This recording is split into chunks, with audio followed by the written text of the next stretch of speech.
দিনের ইতিবাচক বলছে হামাস। লোকসভা নির্বাচনে শেষ দফার ভোট গ্রহণ চলছে এবং একক সংখ্যাগরিষ্ঠতা হারাতে যাচ্ছে আফ্রিকান ন্যাশনাল কংগ্রেস।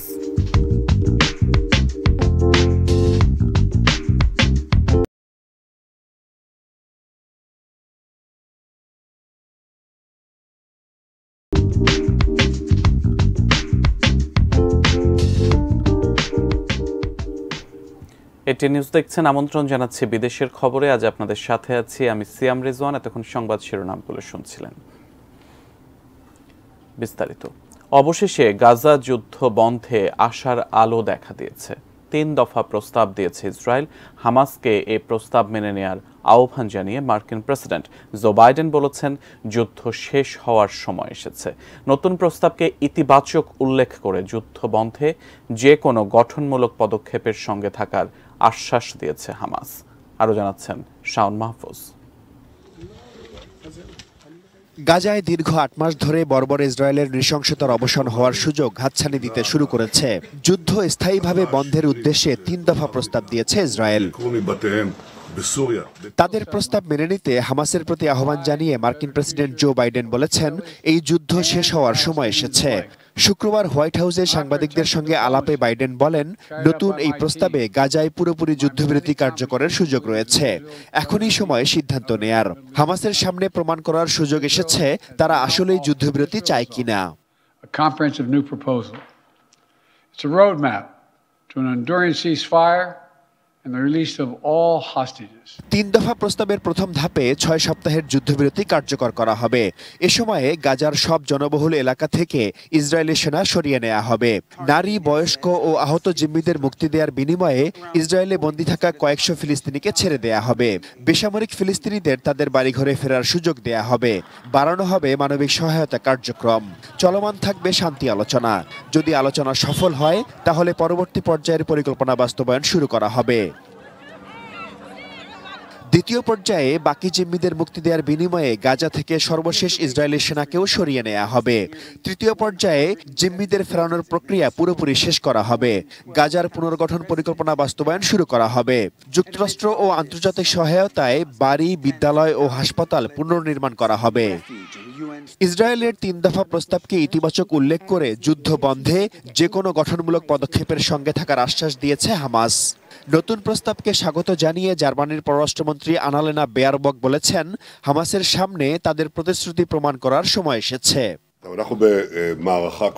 এদিকে ইসরায়েলের প্রতি সমর্থনের অংশ হিসেবে নেতানিয়াহুকে কংগ্রেসে ভাষণ দেওয়ার আমন্ত্রণ জানিয়েছেন শীর্ষ মার্কিন আইন প্রণেতারা।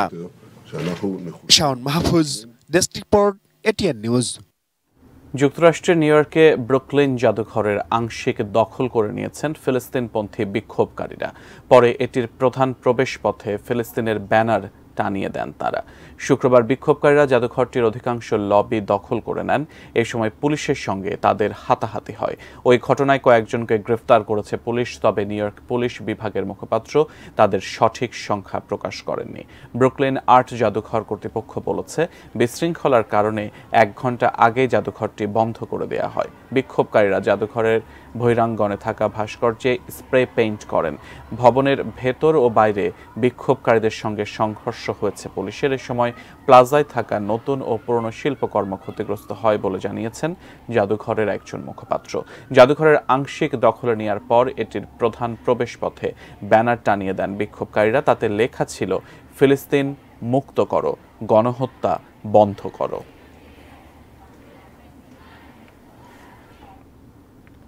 ভারতের 18তম লোকসভা নির্বাচনের সপ্তম অর্থাৎ শেষ দফার ভোট গ্রহণ চলছে। এ দফায় 7টি রাজ্য ও একটি কেন্দ্রশাসিত অঞ্চলের 57টি আসনে ভোট গ্রহণ হচ্ছে।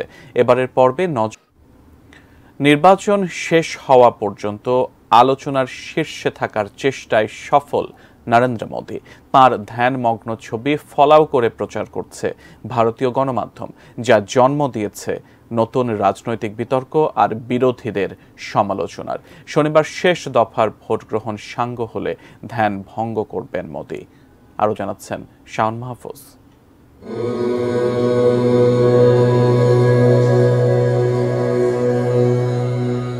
কন্যাকুমারীর বিবেকানন্দ শিলায় ধ্যানমগ্ন ভারতের প্রধানমন্ত্রী নরেন্দ্র মোদী। আর তার ধ্যানস্থ ছবিতে আলোচনা সমালোচনায় উত্তাল গোটা দেশ। শেষ পর্যন্ত নিজেকে আলোচনার কেন্দ্রবিন্দুতে রাখার চেষ্টায় প্রধানমন্ত্রী মোদী যে শতভাগ সফল সে কথাই বলছেন বিশ্লেষকরা। শনিবার লোকসভার শেষ দফার ভোট সাঙ্গ হলে ধ্যানভঙ্গ করবেন তিনি। মোদীর আধ্যাত্মিক রূপে ফুটে উঠেছে এক ধার্মিক রাজনীতিবিদের মোহনীয় চিত্র। তার এমন ছবিতে ছেয়ে গেছে ভারতীয় গণমাধ্যম। 2014 সালে প্রতাপগড়ে, 2019 সালে কেদারনাথের এক গুহায় ধ্যান করেছিলেন মোদী। এবার তিনি বেছে নিয়েছেন দক্ষিণের কন্যাকুমারীকে। পশ্চিম এবং উত্তর ভারতের পর এবার দাক্ষিণাত্য। কিন্তু কেন? রাজনৈতিক বিশ্লেষকরা বলছেন, এখনো পর্যন্ত ভারতের অন্যত্র যেভাবে পদ্ম ফুটেছে দক্ষিণের রাজ্যগুলোতে তা হয়নি। আর তাই এবার ভোটের প্রচারে দক্ষিণের রাজ্যগুলোতে বিশেষ গুরুত্ব দিয়েছেন মোদী। ধ্যানের স্থান নির্বাচনও সেই কৌশলেরই অংশ। ধ্যানের সিদ্ধান্ত নির্বাচনী আচরণবিধির পরিপন্থী বলে বিরোধীরা সমস্বরে প্রতিবাদী হলেও নির্বাচন কমিশন এর মধ্যে দোষের কিছু দেখেনি। বিরোধীদের দাবি ছিল ধ্যানমগ্ন প্রধানমন্ত্রীর ছবি ও খবর প্রচার বন্ধে কমিশন নিষেধাজ্ঞা জারি করুক, কিন্তু নির্বাচন কমিশন তাও মানেনি। সপ্তম ও শেষ দফার ভোটে লড়াই হবে 7 রাজ্য ও একটি কেন্দ্রশাসিত অঞ্চলের 57টি আসনে। এবারের পর্বে নরেন্দ্র মোদী ছাড়াও হিমাচল প্রদেশে অভিনেত্রী কঙ্গনা রানাউত ও কেন্দ্রীয় মন্ত্রী অনুরাগ ঠাকুর, উত্তরপ্রদেশে লালু যাদবের কন্যা মিশা ভারতী ও বিজেপির অভিনেতা সাংসদ রবি কিষান, চণ্ডীগড়ে কংগ্রেসের মনীষ তিওয়ারি এবং পশ্চিমবঙ্গে মুখ্যমন্ত্রী মমতা বন্দ্যোপাধ্যায়ের ভাতিজা অভিষেক বন্দ্যোপাধ্যায়ের ভাগ্য নির্ধারিত হবে। Shaon Mahfuz, desk report, ATN news. বিদেশের খবর দেখছেন, বিরতির পর ফিরছে আরো খবরাখবর নিয়ে, সঙ্গেই থাকুন।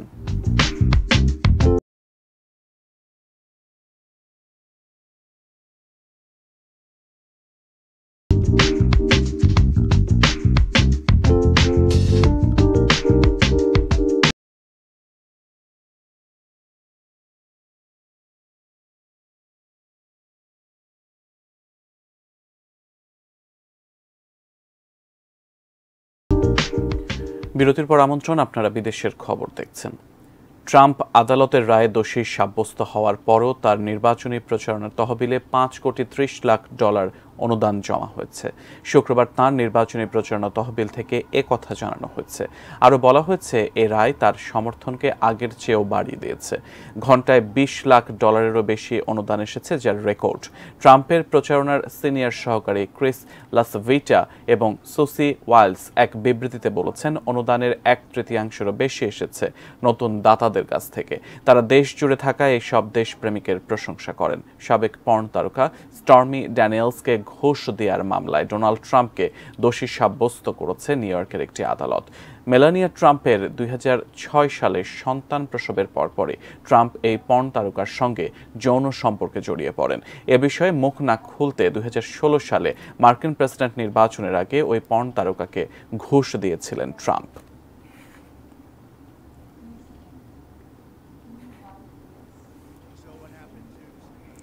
রুশ ভূখণ্ডে পশ্চিমা অস্ত্র ব্যবহারে প্রেসিডেন্ট ভ্লাদিমির পুতিনের হুঁশিয়ারিকে উড়িয়ে দিয়েছেন পশ্চিমা সামরিক জোট নেটোর প্রধান জেন্স স্টলটেনবার্গ।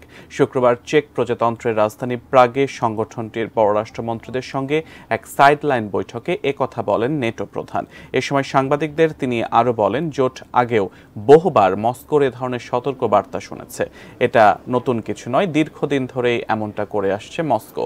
ইউক্রেনকে নেটো মিত্রদের সমর্থন দেয়া থেকে বিরত রাখতেই পুতিন এমন হুঁশিয়ারি দিয়েছেন বলেও জানান gents Stoltenberg.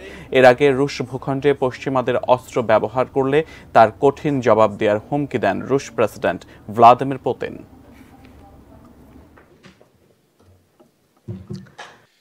We all want to stop this war, but the paradox is that the better we দক্ষিণ আফ্রিকায় দীর্ঘ 30 বছর ধরে ক্ষমতাসীন দল আফ্রিকান ন্যাশনাল কংগ্রেস ANC-কে এবার ক্ষমতা ভাগাভাগিতে যেতে হচ্ছে। একক সংখ্যাগরিষ্ঠতা হারাতে বসেছে দলটি।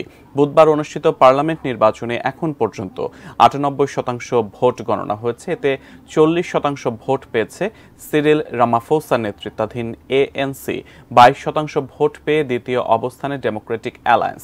সাবেক প্রেসিডেন্ট জ্যাকব জুমা নেতৃত্বাধীন MK পার্টি 15% এবং EFF 9% ভোট পেয়েছে।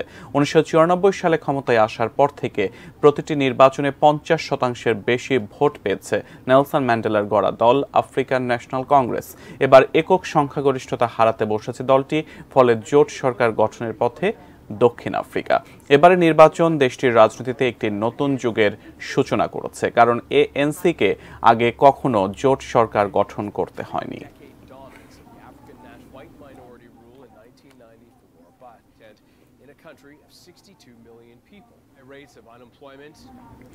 বিদেশের খবর থেকে আরো একবার বিরতিতে যাচ্ছি, এরপর আরো থাকছে। চীনকে সীমা লঙ্ঘন না করার হুঁশিয়ারি ফিলিপাইনের।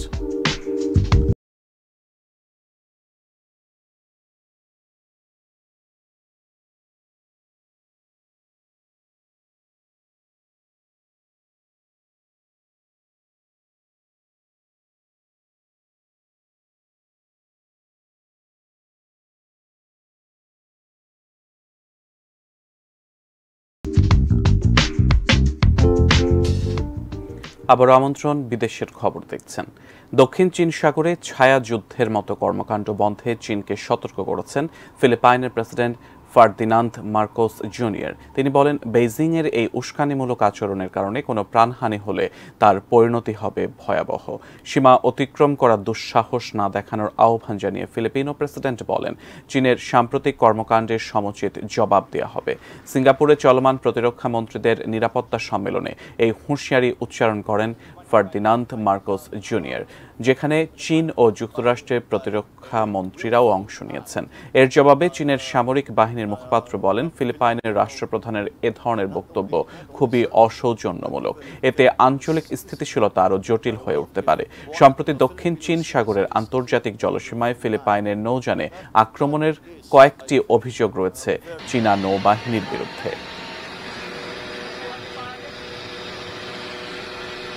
শেষ করব বিদেশের খবর, তবে তার আগে এক নজরে জানিয়ে দেব আজকের বিদেশের খবরের প্রধান শিরোনামগুলো।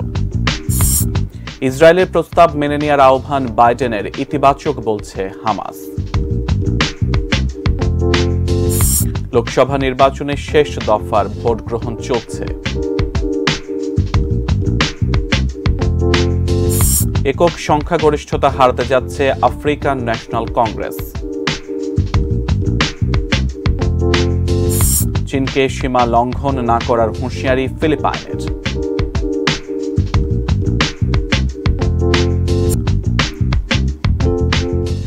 বিদেশের খবর ছিল এ পর্যন্ত। এটিএন নিউজের সব খবর জানতে ভিজিট করুন www.atnnewstv.com। এছাড়া চোখ রাখুন এটিএন নিউজের ইউটিউব ও ফেসবুক পেজে। এতক্ষণ সাথে থাকার জন্য ধন্যবাদ সবাইকে।